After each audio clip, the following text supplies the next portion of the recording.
여러분 안녕하십니까? 이 시간에는 열왕기하 4장 말씀 중심으로 드리겠습니다. 우리가 섬기는 하나님은 친히 영으로 함께 하십니다. 이 사실을 여러분 지식적으로 너무나 잘 아시죠? 사실입니다. 그것이 믿어지시도록 노력하시고 하나님께서 영으로 나에게 임재해 계시는 것을 말씀대로 여러분 생각하실 줄 알아야 됩니다. 그리고 그렇게 계시는 하나님을 부지런히 생각을 깨어서 말씀대로 임재하심을 의식하시고 사셔야 됩니다. 나라는 존재의 가장 귀한 것이 하나님이시죠. 하나님을 아는 것하고 하나님이 나를 아시는 것보다 더 귀한 복은 그분이 바로 나라는 존재에 같이 계신다는 것입니다. 이 놀라운 사실을 여러분 정말 소문 듣고 알듯이 그 정도에 멈춰 있으면 안 됩니다. 그 말씀대로 계십니다. 계시는 것을 여러분 의식하시고 모시고 그분 앞에서 사시고 그분의 도움을 받으시면서 사시고 그분의 인도를 받으시면서 사셔야 합니다. 1절부터 보시면은 지금 이 엘리사가 많은 제자들을 훈련시키고 신앙 훈련을 시키고 있었습니다. 그런데 그 제자들 중에 한 사람이 사망을 했습니다. 그 사망한 슬픔을 당한 그 유가족들, 그 부인이 찾아와서 참 어려운 사정을 이야기합니다. 힘들게 어렵게 빚을 내고 살 정도로 그렇게 살았는데 이제 남편이 없으니까 더 어렵게 됐습니다. 그리고 이제 빚을 갚을 길이 없으니까 나와 내 두 아들이 그 집에 종으로 이제 들어가야 할 형편이 됐습니다. 그 당시에는 빚을 갚지 못하면은 종으로 들어가서 그렇게 일로 갚아주어야 하는 그러한 시대였습니다. 그래서 그러한 참 어려운 남편을 잃고 아버지를 잃은 그 슬픔 중에 정말 이제는 종으로 들어가서 살아야 할 그러한 어려움에 처해진 제자의 가정에 대한 기록이 있습니다. 엘리사가 하나님 앞에 그 문제를 가지고 기도합니다. 하나님께서 은혜를 베풀어 주셔서 문제의 길을 열어 달라고 기도하죠. 하나님께서 그 길을 알려주셨어요. 그 여인 집에 기름 조금 남아있는데 마을에 빈 그릇을 마을에 있는 집집마다 다니면서 빈 그릇을 빌려라. 그리고 그 그릇들에게 너희 집에 있는 그 기름, 그 작은 기름이지만은 그 기름병을 가지고 그 빌려온 그릇마다 부어라. 그러면 그릇마다 채워질 것이다. 그리고 그 기름을 팔아서 빚을 갚고 남은 것은 너희가 사는데 그렇게 해결하라. 하나님이 그러한 방법으로 도와주셨어요. 이 믿음 있는 부인은 하나님의 사람 엘리사가 하나님의 말씀을 알려주신 대로 그는 이웃 집집마다 다니면서 그릇들을 빌렸습니다. 문을 걸어 잠그고 두 아들과 함께 하나님의 종이 하신 말씀대로 그대로 순종했습니다. 네, 그대로 순종하니까 하나님이 역사하셨습니다. 참 이게 중요합니다. 하나님의 말씀대로 순종을 하니까 그 다음에 일은 하나님이 책임지시더라는 것입니다. 이것이 아주 중요합니다, 여러분. 왜? 만약에 순종하지 아니하고 그렇게 하지 않았다면은 하나님께서 그 문제를 해결해 주시지를 아니하셨죠. 하나님은 하나님을 믿는 자에게 은혜를 베풀어 주시기를 원하시거든요. 여러분, 이 집에, 이 가난한 집에 기름, 이제 적은 분량의 기름, 그거 남아있는데, 이웃 집집마다 그릇을 다 풀고 오라는 것입니다. 그 이유는 거기에 이 기름을 부으면은 그릇마다 가득히 찬다는 것입니다. 그것이 사람으로 믿어집니까? 그것이 믿어질 수가 없지요. 우리가 알아야 됩니다. 우리는 무엇을 믿느냐 하면은 내 안에 일어나는 육신의 것을 믿는 사람입니다. 이 육신은 하나님을 부인하는 것입니다. 이 죄에서 오는 것이거든요. 육신의 뿌리는 죄입니다. 육신에 속한 자는 하나님을 기쁘시게 할 수 없다고 그랬죠. 그 육신에서 오는 것입니다.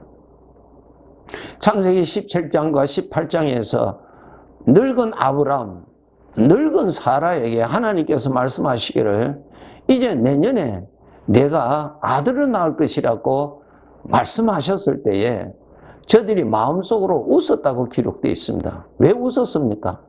아들을 낳을 수 있는 연령이 아니니까 이제 늙어서 몸이 다 죽었는데 하나님께서 아들을 낳게 하리라고 하시니까 받아들이지를 않는 것이죠. 그것은 아브라함이 말씀은 하나님의 말씀을 듣지만 믿기는 자기 속에 일어나는 육신의 판단을 믿은 것입니다. 오늘날 우리가 이것을 조심해야 됩니다. 사람들은 다 믿고 사는데 자기를 멸망하게 하는 육신을 믿고 일평생 사는 사람이 있고 또 한면은 그 육신의 것은 믿지 아니하고 하나님의 것을 믿고 구원을 받는 사람이 있고 그렇게 나누어집니다. 우리는 무엇을 믿는 사람입니까? 내 안에 일어나는 육신의 판단, 육신의 생각 그것을 여러분이 믿으시는 것이면 안 됩니다. 하나님이 친히 나와 함께 계시는데 그 하나님을 믿어야 돼요. 하나님에게서 나오는 것을 믿으셔야 됩니다. 이 어려움을 당한 이 부인은 자기도 인간인지라 왜 육신의 생각이 일어나지 않겠습니다? 어떻게 그런 일이 있을 수 있겠습니다? 라고 반문하고 하지 않을 수 있겠죠. 얼마든지. 그러나 그 여인은 하나님을 믿었습니다. 하나님의 말씀을 믿었어요. 여러분 하나님의 말씀 먼저 귀로 듣죠? 그 다음에 귀로 들은 그 말씀이 내 마음 안에 살아있도록 말씀을 여러분이 영접해야 됩니다. 그 말씀이 여러분 마음 안에 살아있어야 돼요. 살아있는 그 마음에 살아있는 하나님의 말씀을 여러분이 믿으셔야 됩니다.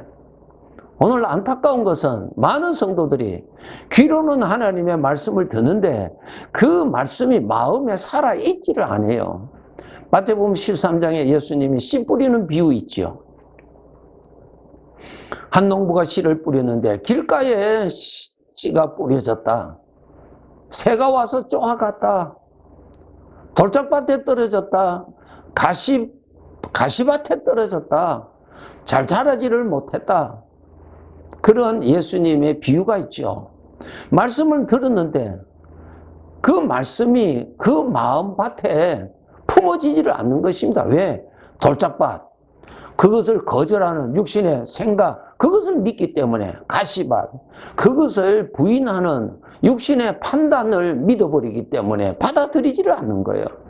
여러분, 하나님의 말씀이 여러분의 마음속에 살아 계셔야 그 말씀대로 하나님이 역사하십니다. 씨앗을 농부가 뿌리면은 그 밭이, 그 흙이 그 씨앗을 품어야 그 흙 속에서, 땅에서 씨앗이 발아하죠. 생명이 나옵니다. 하나님의 말씀을 듣고 그 다음에 그 말씀이 여러분의 마음 안에 그 말씀이 살아 있어야 그 다음에 그 말씀대로 하나님이 역사하십니다. 여러분, 믿음은 지식에서 나옵니까? 마음에서 나옵니까? 마음에서 나와요. 마음에 하나님의 말씀이 살아 있어야 그 다음에 하나님의 영이 성령께서 역사하시는 것입니다. 귀로는 하나님의 말씀을 듣는데 마음 안에는 근심이 있고 불안이 있고 두려움이 있고, 그렇다면 그것을 품고 있다면 하나님의 말씀이 어떻게 그 사람에게 나타나겠느냐 하는 것입니다. 씨앗이 없는데 어떻게 거기에서 생명이 나오겠습니까? 하나님의 말씀을 귀로 듣고 그것이 여러분의 마음에 품어져야 돼요. 여러분의 마음 안에 그 말씀이 살아있어야 있도록 그 말씀을 묵상하고 그 말씀을 여러분이 품고 계셔야 돼요. 하나님이 보실 때에 하나님의 입에서 나온 말씀이 내 마음 안에 살아있으면 전능하신 하나님이 역사하십니다. 어떤 역사? 하나님의 영광을 나타내시는 일을 하신단 말입니다. 하나님이 내 소원대로 일을 하시는 분이 아니고 하나님의 영광을 나타내시는 어떠한 일들을 하신단 말입니다. 하나님은 내가 원하는 그것을 그대로 이루어 주신 분 아니세요? 하나님이 기뻐하시는 어떠한 일을 이루시는 일을 하십니다. 또 여기에 8절부터 보시면은 엘리사가 수넴이라고 하는 그 성읍에 한 여인을 만났습니다. 그런데 이 여인은 신앙이 참 좋은데 아이를 낳지 못하여서 참 고독한 가운데 있었습니다. 이제 남편은 나이가 많아서 이제는 더 아이를 기대할 수 없는 그러한 아주 외로운 가운데 있는 한 여인이었습니다. 하나님께서 엘리사를 통하여서 그 여인에게 은혜를 내려 주시죠. 내년 이맘때에 내가 아이를 얻을 것이라고 좋은 소식을 받았어요. 그 소식을 받았을 때 이 수넴 여인이 아주 기뻐했어요. 이것도 믿음이지요. 남편이 나이가 많은데 어떻게 이제 아이를 얻겠습니까? 아이를 이제 얻을 수 없습니다. 아이를 받으면 좋겠는데요. 사실은 얻을 수 없습니다. 이제 다 지나갔습니다. 이렇게 거절하게 되는 것이 인간의 반응 아닙니까? 그런데 이 여인은 하나님께서 엘리사를 통해서 주신 말씀을 받아들였어요. 받아들였어요. 명심하셔야 될 것은 하나님이 주시는 말씀은 생명의 씨앗이요. 그 말씀을 내 마음에 품으면은 하나님의 그 말씀은 하나님이 역사하셔서 결실하게 하신다는 것입니다. 이것을 우리가 알아야 돼요. 그래서 이 수넴 여인이 그 다음 해에 아들을 낳았어요. 얼마나 기뻐했겠어요. 얼마나 감사했겠어요. 정말 하나님 앞에 감사했습니다. 네, 감사했어요. 그 사랑하는 아이로 인해서 크게 위로받고 기쁘게 살았는데 그 아이가 병에 걸렸어요. 병에 걸렸을 때 그 어머니의 마음에 고통은 이루 말할 수 없겠죠. 불안도 이루 말할 수가 없겠죠. 결국은 그 아이가 죽습니다. 죽어요. 우리의 신앙에 어떤 한계를 만나면은 우리가 다 쓰러집니다. 어느 정도의 문제는 믿음으로 소화가 되는데 그 이상의 어려움을 만나면은 믿음으로 견딜 수가 없게 되는 것이 우리 사람이에요. 그래서 이 여인이 크게 실망합니다. 크게 낙담합니다. 그랬을 때 하나님께서 엘리사를 통해서 그 아이를 살려주십니다. 그 일을 통해서 이 여인이 하나님을 더 믿는 더 큰 믿음을 받았어요. 참 하나님은 귀한 것 주시고자 하시는 아버지의 마음을 우리에게 보여주십니다.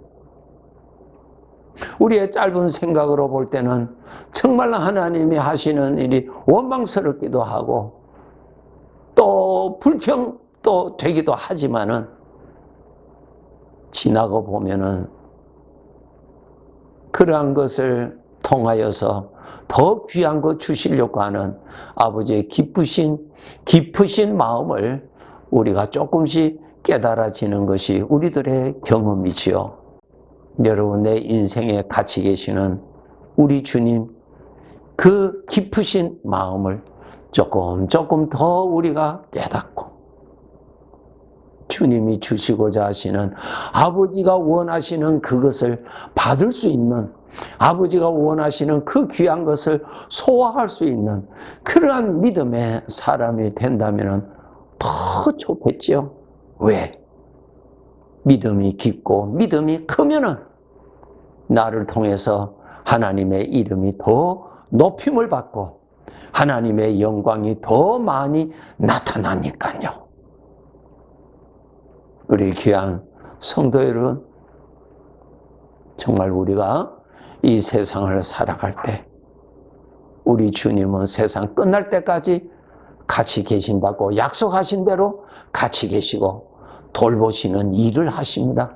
공중에 나는 새를 기르시듯이 저 들의 백합화를 또 자라게 하시고 꽃을 피우게 하시는 일을 하시는 것처럼 우리들도 하나님의 자녀답게, 하나님의 아들답게 가꾸시고 돌보시는 수고를 하시는 우리 주님의 사랑의 손길을 더 많이 깨닫고 그 사랑의 손길에 감사하면서 주님을 더 마음과 뜻과 정성을 다하여 더 섬기는 거룩한 그러한 삶을 살아가도록 더욱더욱 우리 노력합시다. 네, 감사합니다.